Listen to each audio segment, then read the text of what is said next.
एक बार आपको फिर ध्यान दिला दें, ट्रांजैक्शन एंट्री करने के पहले फीचर्स के अंतर्गत अकाउंटिंग फीचर्स में जितने भी फीचर्स हैं उसमें से अलाउ इनवॉइसिंग फीचर को छोड़ करके बाकी सारे फीचर्स आप बंद कर दें।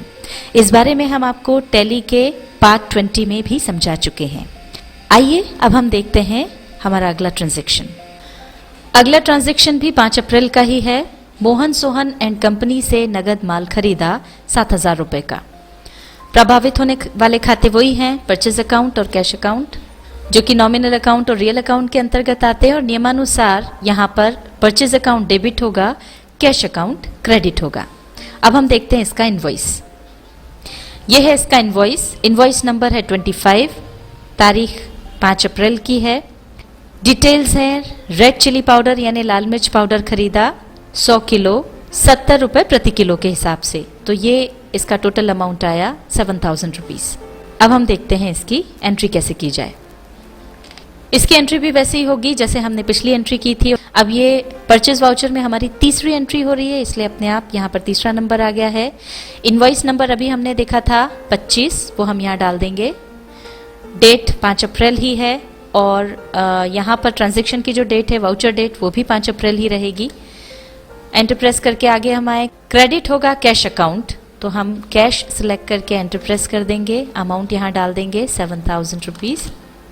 एंटर प्रेस करके आगे आए, परचेज अकाउंट है, एंटर प्रेस करके आगे आ गए। यहाँ पर आइटम का नाम हमने लिख दिया रेड चिली पाउडर, क्वांटिटी है 100 kg, रेट 70 रुपीज़ पर kg। एंटर प्रेस करके नरेशन पर आ गए। अब इसके बाद एंटर प्रेस करेंगे, एंटर प्रेस करके एक्सेप्ट करेंगे और ये हो गई हमारी एंट्री। आइए अब हम देखते हैं हमारा अगला ट्रांजैक्शन।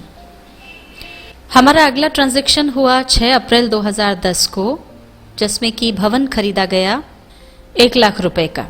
जैसा कि हमने आपको पहले भी बताया था कि अब ये जो भवन खरीदा है, ये जो खरीद है वो परचेस के अंदर नहीं आएगी, क्योंकि प्रकाश का जो बिजनेस है वो भवन खरीद या फरोख्त का नहीं है। ये जो भवन खरीदा गया है वो बिजनेस को सुचारू रूप से चलाने के लिए खरीदा गया है, जो कि अल्टीमेटली हमारी संपत्ति के रूप में हमारे पास रहेगा।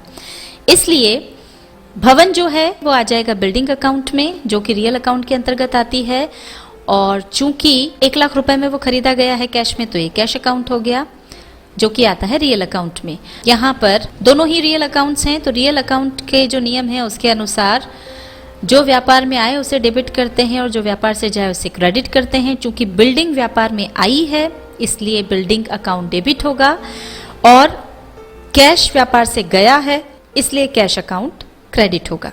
अब हम चलते हैं टैली पर। अब यहाँ देखिए, जो हमने पिछली एंट्रीज की थी वो सब परचेज वाउचर में हो रही थी, इसलिए टैली पर ये हमारी परचेज वाउचर वाली ही विंडो खुली हुई है। पर अब चूंकि ये परचेज वाउचर में एंट्री नहीं जाएगी, ये अब हमको देखना है कि किस में जाएगी। यहाँ पर हम कैश पेमेंट कर रहे हैं, इसलिए ये जाएगी पेमेंट वाउचर में। F5 की प्रेस करें तो ये देखिए पेमेंट वाउचर वाली विंडो यहाँ पर खुल गई। अब इसमें बिल्डिंग अकाउंट जो है वो डेबिट हो रहा है, तो यहाँ हमने बिल्डिंग अकाउंट डाला, अमाउंट डाल दिया 1 लाख का, एंटर प्रेस कर दिया और यहाँ पर क्रेडिट हो जाएगा कैश अकाउंट। अब यहाँ पर ये देखिए हमारी डेट जो है वो हमने चेंज नहीं की है, 5 अप्रैल है, जबकि हमारा ट्रांजैक्शन 6 अप्रैल का है। तो डेट चेंज करने के लिए जैसा आपको बताया था F2 की प्रेस करें और ये यहाँ पर 6 आ गई है, इसको अब हम एंटर प्रेस कर दें। ये देखिए बदल गई, 6 अप्रैल ट्यूसडे हो गया। अब एंटर प्रेस करते हुए हम नीचे आ जाए, नरेशन हम लिख देंगे बॉट बिल्डिंग। एंटर प्रेस करें, एक्सेप्ट कर लें, ये हमारी एंट्री हो गई। आइए अब हम देखते हैं हमारा अगला ट्रांजैक्शन। हमारा अगला ट्रांजैक्शन हुआ 10 अप्रैल 2010 को। मजदूरी दी 200 रुपए। अब इसमें जो खाते प्रभावित हो रहे हैं वो है एक तो वेजेस अकाउंट, क्योंकि वेजेस पे किया है और वो कैश में हुआ है इसलिए कैश अकाउंट।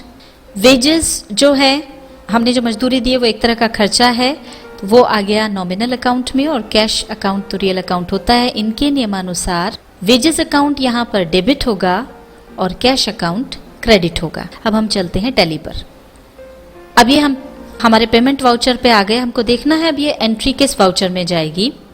माल खरीदने को छोड़कर के जब भी हमको पेमेंट करना है, चाहे वो वेजेस के लिए हो या हमने कोई संपत्ति खरीदी हो, जब भी हम कैश पेमेंट करेंगे या बैंक के थ्रू पेमेंट करेंगे तो ये पेमेंट वाउचर के अंतर्गत जाएगा।